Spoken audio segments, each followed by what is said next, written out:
کے لیے۔ سورہ البقرہ کی آیت نمبر 65 اور 66 یہ دو آپ حضرات کے سامنے پڑھی اور ترجمہ کیا ہے۔ پچھلی آیت میں اللہ تبارک و تعالی نے یہودیوں سے کہا تھا کہ تم نے جو کوہ طور کا پہاڑ سر پر آنے پر مانا، لیکن پھر کچھ عرصے کے بعد تم نے منہ موڑا۔ اب حق یہ تھا کہ تم پر عذاب آتا، صرف بچایا تمہیں اللہ کے فضل اور اللہ کی رحمت نے ہے۔ فضل الہی کی وجہ سے تم بچ گئے ہو اور رحمت الہی کی وجہ سے تم بچ گئے ہو، ورنہ جو تمہارا گناہ تھا، غلطی تھی، قصور تھا، اس کا انجام یہی ہونا تھا کہ تم عذاب کا شکار ہو جاتے۔ اب اللہ نے اس پر ایک واقعے کی طرف اشارہ کیا کہ دیکھو تم ہی یہودی تھے، تمہارے لیے اللہ نے ہفتے کے دن کو عبادت کا دن بنایا تھا، لیکن اس ہفتے کے دن میں تمہارے لیے جو دنیاوی کاروبار منع تھا، خصوصاً مچھلی کا شکار، اور تم نے ہیلا کیا اور ہیلا کر کے مچھلی کا شکار کیا ہفتے والے دن، اللہ کی بتائی ہوئی حد سے تجاوز کیا، تم نے حکم الہی کو توڑا، تو نتیجہ یہ کہ اللہ نے ان پر ایسا عذاب مسلط کیا کہ ان کی شکلیں مسخ ہوئیں، خنزیر بندر بنا دیے گئے، اور پھر 3 دن کے بعد سب کے سب ہلاک کر دیے گئے۔ اب جیسے ان کے ساتھ ہوا، انہوں نے بھی تو ایک حکم الہی کو توڑا تھا، تم نے بھی تو حکم الہی کو توڑا ہے، لیکن تمہیں بچا لیا گیا فضل کی وجہ سے، رحمت کی وجہ سے، ورنہ حق تھا تمہارا انجام بھی اسی طرح کا ہوتا جیسا ان کا ہوا جنہوں نے مچھلی والے معاملے میں حد سے تجاوز کیا۔ مچھلی والے معاملے میں قرآن مجید کے اندر تفصیل سے دوسری جگہ پر آتا ہے کہ یہودی 3 گروہوں میں بٹ گئے تھے۔ بعض وہ تھے جو ہفتے والے دن شکار کرنے لگ گئے تھے، جبکہ قرآن مجید کی ان کی کتاب کے اندر منع تھا۔ نمبر 2، دوسرا گروہ وہ تھا جو ان کو بالکل صراحتاً روک رہے تھے کہ تم غلط کر رہے ہو، اللہ کی نافرمانی کر رہے ہو، شریعت کے خلاف کر رہے ہو، قطعاً نہ کرو، ہم تمہارے اس فعل سے بیزار اور بری ہیں۔ وہ امر بالمعروف اور نہی عن المنکر کر رہے تھے۔ تیسرا گروہ وہ تھا جو بالکل خاموش تھا، نہ ان کو روک رہا تھا نہ خود کر رہا تھا۔ نہ ہم تمہیں روکتے ہیں، ہم بڑے امن پسند ہیں، تم جانو تمہارا کام جانے۔ بہت سارے لوگوں کا ذہن آج بھی یہی ہوتا ہے کہ بھی ہم امن پسند ہیں، ہم ان پھڈوں میں نہیں پڑتے، وہ کر رہا ہے تو اس کا مسئلہ۔ یہ مولوی خواہ شور مچا دیتے ہیں۔ 3 گروہوں میں تقسیم ہو گئے تھے۔ حدیث میں رسول اللہ صلی اللہ علیہ وسلم نے صاف بتلایا کہ جو 2 گروہ تھے، ایک شکار کرنے والا، دوسرا خاموش رہنے والا، ان دونوں پر برابر کا عذاب آیا۔ بچہ صرف وہ ہے جس نے گناہ کیا بھی نہیں اور دوسرے کو روکا بھی ہے۔ اس لیے آج بھی نجات کا طریقہ یہی ہے، صرف گونگا شیطان بننے سے نجات نہیں ہوگی۔ ہماری شریعت کا تقاضا یہ نہیں ہے کہ تم کسی کو غلطی میں گناہ میں دیکھو اور منہ موڑ لو، چلو وہ جانے، اس کا کام جانے، ہمیں کیا، ہم نے اپنی قبر میں جانا ہے، اس نے اپنی قبر میں جانا ہے۔ نہیں، بلکہ کم از کم آخری درجہ یہ ہے کہ تمہیں دل میں تکلیف ہونی چاہیے کہ میرے رب کی نافرمانی ہو رہی ہے، چاہے وہ میرے گھر میں ہو رہی ہے، میری گلی میں ہو رہی ہے، میرے محلے میں ہو رہی ہے، میرے علاقے میں ہو رہی ہے، کہیں بھی اللہ کی نافرمانی ہو اور کچھ نہ ہو، کم از کم میرے دل میں درد اور تکلیف ہونا چاہیے۔ ایک بندے کے بارے میں پتہ لگے کہ اس نے میرے بڑے بھائی کی گستاخی کی ہے، غلطی کی ہے، نافرمانی کی ہے، تو تکلیف ہوتی ہے کہ نہیں ہوتی؟ کسی کے بارے میں پتہ لگے اس نے میرے والد صاحب کی نافرمانی کی ہے، اس کے ساتھ بے ادبی کی ہے، تو مجھے کتنی تکلیف ہوگی۔ اسی طریقے سے اگر کسی کے بارے میں پتہ چلے کہ اس نے تو میرے پیر صاحب کے ساتھ بے ادبی کی ہے، گستاخی کی ہے، میرے پیر صاحب کے ساتھ یوں کیا ہے، تو مجھے تکلیف ہوگی کہ نہیں ہوگی؟ تو اس سے اگلا درجہ، کسی نے میرے دینی امام کے ساتھ، صحابی کے ساتھ، تابعی کے ساتھ اس کی گستاخی کی ہے، تو مجھے تکلیف اس سے بھی زیادہ ہوگی۔ اگر میں سنوں کسی نے میرے نبی کے ساتھ گستاخی کی ہے، بدتمیزی کی ہے، تو اس سے تکلیف مجھے اور زیادہ ہوگی، تو پھر اللہ تعالیٰ کا درجہ تو ان سب سے اوپر ہے۔ تو جب پتہ چلا کہ فلاں نے میرے اللہ کی نافرمانی کی ہے، میرے رب کی نافرمانی کی ہے، اس ذات کی نافرمانی کی ہے جس کی میں روز نعمتیں کھاتا ہوں، جس نے مجھے آنکھ دی ہے دیکھنے کو، زبان دی ہے بولنے کو، کان دیے ہیں سننے کو، دماغ دیا ہے سوچنے کو، ہاتھ پاؤں دیے ہیں کمانے چلنے کام کرنے کو، اس ذات کی نافرمانی کی اس نے، تو پھر مجھے تکلیف سب سے زیادہ ہونی چاہیے۔ اور اسی کو حدیث میں بتایا گیا، من رآ منکم منکرا فلیغیر بیدہ فإن لم یستطع فبلسانہ فإن لم یستطع فبقلبہ ذلک اضعف الایمان۔ فرمایا جب بھی اللہ کا حکم ٹوٹتا ہوا دیکھے، اول تو یہ ہے کہ اگر اللہ نے قدرت دی ہے، طاقت دی ہے، تو اس کو ہاتھ سے روک۔ جتنے میرے محتاط افراد ہیں میں روک سکتا ہوں، بیوی غلطی کرے، بیٹی غلطی کرے، بیٹا غلطی کرے، میرے گھر کے جو افراد ہیں، اگر میں کہیں مالک کو میرے ملازم جو ہیں، محتاج جو ہیں، اب وہ کو ہاتھ سے روک سکتا ہوں۔ اسی طریقے سے اگر کوئی تھانے دار ہے وہ اپنے علاقے میں روک سکتا ہے، تحصیلدار اپنے علاقے میں روک سکتا ہے، MNA MP اپنے علاقے میں روک سکتا ہے۔ ایک اختیارات کا دائرہ جہاں تک جس کا ہے، اس کی ذمہ داری بنتی ہے کہ اللہ کی نافرمانی کو اپنی طاقت اور قوت سے روکے۔ اور اگر طاقت اور قوت نہیں ہے تو پھر اگلا درجہ ہے کہ کم از کم زبان سے کہ بھائی تم یہ غلط کر رہے ہو، یہ تمہارے لیے کرنا ٹھیک نہیں ہے، اس سے ہمیں تکلیف ہو رہی ہے، ہمارے رب کی نافرمانی کر رہا ہے، یہ مناسب نہیں ہے، کم از کم زبان سے بولے۔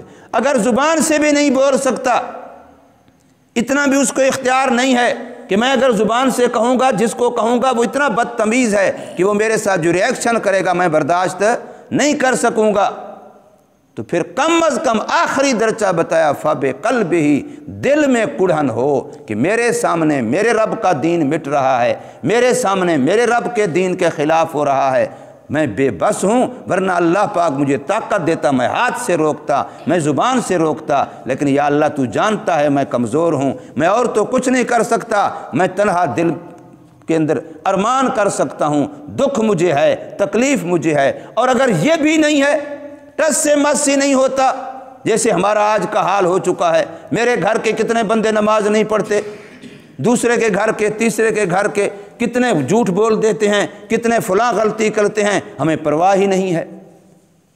یہ جو معاملہ ہے فرمایا اگر دل میں بھی نہیں ہے تو پھر اس کے بعد ایمان کا کوئی درجہ نہیں ہے، پھر وہ بندہ اپنے ایمان کی خیر منائے کہ میرے اندر اگر رتی برابر بھی ایمان ہوتا تو مجھے تکلیف ہوتی۔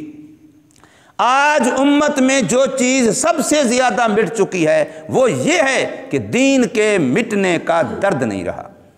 امت میں سب سے زیادہ یہ احساس مٹ گیا ہے کہ دین کے مٹنے کا درد نہیں رہا، ورنہ سیدنا صدیق اکبر رضی اللہ تعالیٰ عنہ فرما رہے ہیں کہ میں زندہ ہوں اور دین کا کوئی ایک حکم مٹے یہ ہو ہی نہیں سکتا، اگر میں زندہ ہوں گا تو دین ہوگا، اگر دین کا حکم مٹے گا پھر ابو بکر صدیق اس کے ساتھ جہاد کر کے شہید تو ہو جائے گا، لیکن دین کا مٹنا اپنی آنکھوں کے سامنے برداشت نہیں کرے گا۔ یہ سیدنا صدیق اکبر رضی اللہ تعالی عنہ جو افضل بعد الانبیاء ہیں، تمام امتوں میں سے نبیوں کے بعد سب سے افضل انسان سیدنا صدیق اکبر رضی اللہ تعالی عنہ ہیں، اور وہ فرما رہے ہیں کہ اگر کوئی بندہ حضور صلی اللہ علیہ وسلم کے زمانے میں بکری، بھیڑ، گائے، اونٹ زکوٰۃ میں دیتا اور اس کی رسی بھی ساتھ دیتا، آج وہ جانور تو دے لیکن رسی نہ دے تو اس رسی کے لیے بھی ابو بکر صدیق جہاد کرے گا، اس لیے کہ یہ دین کا حصہ ہے کہ میرے آقا صلی اللہ علیہ وسلم کے زمانے میں جو دین کا لیول تھا اس میں اتنا کمی بھی میں برداشت نہیں کر سکتا۔ اصل لیول یہ ہے کہ انسان دین کو مٹتا ہوا دیکھے تو دل میں ایک درد اٹھے، تکلیف ہو بندے کو، اور کچھ نہ کر سکے، تنہائی میں رو تو سکتا ہے یا اللہ میں مجبور ہوں، لیکن چاروں طرف تیرے دین کو مٹایا جا رہا ہے، تیرے حکموں کو توڑا جا رہا ہے، میں اور کچھ نہیں کر سکتا، فریاد کر سکتا ہوں، دعائیں کر سکتا ہوں، آہو بقا کر سکتا ہوں، اللہ تجھ سے درخواست تو کر سکتا ہوں، تیرا قانون فطرت جوش میں آئے، تیری ملائکہ تیرے اندیکھے لشکر موجود ہیں، تو اپنی قدرت کے ساتھ ان سے نمٹ لے، میں کچھ نہیں کر سکتا، میں کمزور ہوں، لیکن تکلیف تو ہے مجھے، اور اگر مجھے احساس ہی نہ ہو تو پھر جس وقت ان کو سزا ہوگی جو گناہ کر رہے ہیں، پھر ان کے ساتھ برابر کی سزا ان کو ہوگی جو گناہ پر خاموش رہ رہے ہیں، وہ بھی برابر کے پھر مجرم ہوں گے، ان کے ساتھ بھی برابر کا وہی سلوک ہوگا۔ اس لیے اللہ نے فرمایا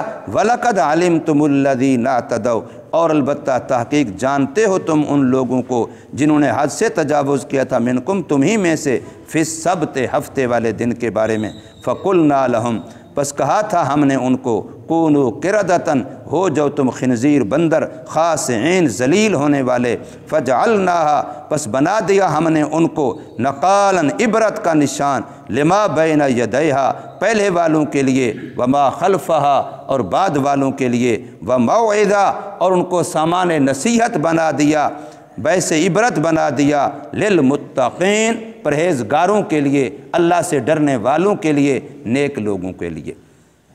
یہاں پر دو باتیں سمجھنا ضروری ہے، ایک یہ کہ ان کے لیے ہفتے کا دن عبادت کا تھا، تو ہمارے لیے کون سا دن ہے؟ جمعہ کا دن ہے۔ اب ہم جمعہ کے دن کے ساتھ کیا کرتے ہیں؟ آیا ہم بھی ایک ہے کہ ہم چھٹی ہے جمعہ کے دن، جی ہم کام نہیں کرتے، ہمارے بازار بند ہیں، مثال کے طور پر فیصل آباد میں جمعہ والے دن چھٹی ہوتی ہے۔ ایک ہے کہ جمعے کی چھٹی یا جمعے کے کام کو مؤخر کرنا جمعے ہی کے لیے، نماز جمعہ کی تیاری کے لیے، عبادت کے لیے، وہ ہم کتنا کرتے ہیں کہ جمعے والے دن اس لیے میں نے خالی رکھا ہوا ہے کہ میں نے جمعے والے دن اپنے سنت کے مطابق بال بنانے ہیں، غسل کرنا ہے، میں نے کپڑے صاف پہننے ہیں، جمعے والے دن میں نے ناخن کاٹنے ہیں، جمعے والے دن میں نے سورہ کہف پڑھنی ہے، جمعے والے دن میں نے درود پاک کی کثرت کرنی ہے، جمعے والے دن میں نے نماز جمعہ کے لیے شروع میں اول جانا ہے۔ یہ اہتمام اس لیے چھٹی کا ہو، دنیاوی کام اس لیے چھوڑا جائے کہ میں جمعے والے جو دین کے کام ہیں وہ کرتا ہوں، اور اگر صرف سوتا رہتا ہوں یا دوستوں کے ساتھ گپ شپ لگاتا ہوں، چونکہ بازار بند ہے، چونکہ آج کاروبار نہیں ہے، چنانچہ آج اور مصروفیت، پھر تو دنیا رہی، پھر بازار دکان بند کرنے سے کوئی فائدہ نہیں ہوگا۔ فائدہ تب ہوگا کہ جب جمعے کے دن کو اللہ نے ہمارے لیے عبادت کے لیے مقرر کیا تو ہم اس کو خرچ بھی عبادت میں کریں، اس کو صرف بھی عبادت میں کریں۔ ایک بات یہ، دوسرا یہاں ایک فطری سوال پیدا ہوتا ہے کہ مچھلی والوں کو اللہ نے یوں پکڑا، سزا دی، اور اس سے اوپر آیا تھا کہ وہ کوہ طور پہاڑ کو اٹھا کے سر کے اوپر کھڑا کیا، مانتے ہو کہ نہیں مانتے ہو؟ تو اس سے بظاہر لگتا ہے کہ دین میں جبر ہے، یہ تو زبردستی کیا جا رہا ہے، پہاڑ سر کے اوپر کھڑا کر دیا، مانو ورنہ ابھی چکی کے دانے کی طرح پیس دیے جاؤ گے، پھر یہ تو جبر ہے۔ اور دین کہتا ہے لا اکراہ فی الدین، دین میں جبر نہیں ہے، تیسرے پارے میں موجود ہے پہلے صفحے پر، لا اکراہ فی الدین، دین میں جبر نہیں ہے۔ اور ادھر جو یہ واقعات ہیں یہ تو جبر نظر آ رہا ہے، پہاڑ کو اٹھا کے سر پہ کھڑا کر دو، کوئی ہمیں روزانہ بستر سے 2 تھپڑ لگا کے اٹھا دے، اللہ فرشتے کی ڈیوٹی لگائے، جو بھی نہیں اٹھتا نماز کے لیے جا اس کی 4 پائی الٹی کر دے، 2 تھپڑ لگا، جاتا ہے کہ نہیں جاتا؟ اب یوں جبری طور پر آیا اس کی شریعت میں گنجائش ہے، دین میں جبر ہے؟ تو یاد رکھیے 2 باتیں الگ الگ ہیں، ایک ہے دین قبول کرنا، ایک ہے قبول کر چکنے کے بعد دین پر عمل کرنا، یہ دونوں باتیں الگ الگ ہیں۔ ایک بندہ کافر ہے، عیسائی ہے، مرزائی ہے، یہودی ہے، سکھ ہے، چین کا ہے، گورا ہے، کوئی ہے، ابھی مسلمان نہیں ہوا، اب اس کو پکڑ کے کہنا پڑھ کلمہ نہیں تو گولی مارتا ہوں تجھے، پڑھ کلمہ نہیں تجھے یہ کرتا ہوں وہ کرتا ہوں، اب یہ جبر، اس کے بارے میں قرآن کرے لا اکراہ فی الدین، یہاں جبر نہیں ہے، کلمہ پڑھنے پر کسی کو مجبور نہ کرو، وہاں تم اسلام کی خوبیاں دکھاؤ، اسلام کی اچھائیاں دکھاؤ، وہ خود بخود قائل ہو کے کلمہ پڑھے، لیکن جب وہ کلمہ پڑھ لے اب اس کے بعد دین کو اپنانا ہے، تو اپنانے میں اگر کوئی بندہ کمزوری کرتا ہے، کمی کرتا ہے، اب جبر ہے۔ اب جو حدود اللہ ہیں کس لیے ہیں؟ چور کو حد کس لیے ہے؟ زبردستی چوری سے روکنا ہے، زنا پر حد کس لیے ہے؟ زبردستی فعل بد سے روکنا ہے۔ شراب پر حد کس لیے ہے؟ زبردستی شراب پینے سے روکنا ہے۔ اب یہ معاشرے کو خراب کرنے والی جتنی بیماریاں ہیں ان سب پر اللہ نے حد رکھ دی ہے کہ اگر کوئی ایسا کرے گا تو اس کے قانون حرکت میں آئے گا۔ اگر اسلامی حکومت ہو، اسلامی قانون ہو، وہ حرکت میں آئے گا۔ اور اگر اس سے علاوہ گناہ ہوں گے تو پھر حدود نہیں ہوگی، تعزیرات ہوں گی۔ پھر وقت کا بادشاہ، وقت کا افسر جو مناسب سمجھے گا سزا دے گا۔ تعزیر کا یہ معنی۔ اس لیے دین پر عمل کرنے میں جبر ہے۔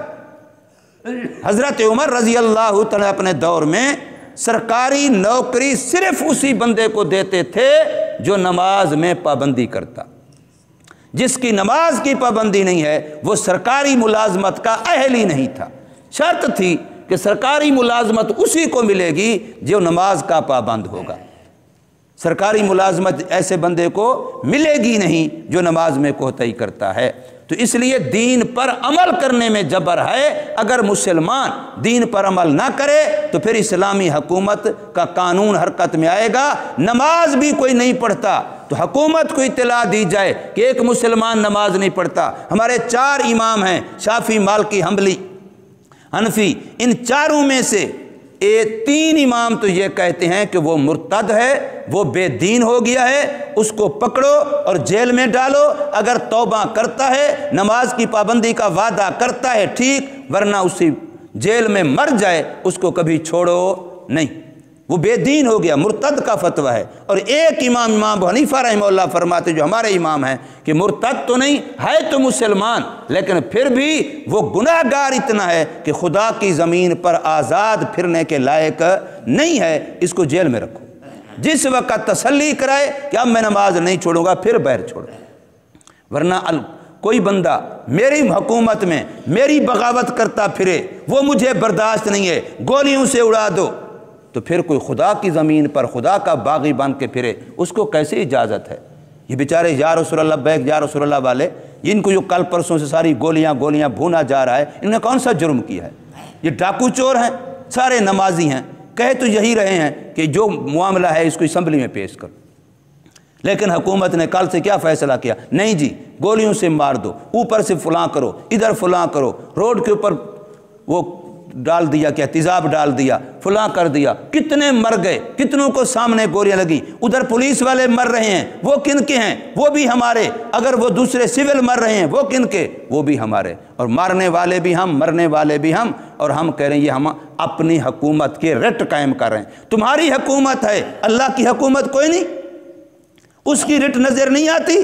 اگر وہ اپنی رٹ قائم کرنے پہ آ جائے، اگر اللہ اپنی رٹ قائم کرنے پہ آ جائے تو پھر ہمارے صدر وزیر اعظم کا نمبر پہلا ہوگا۔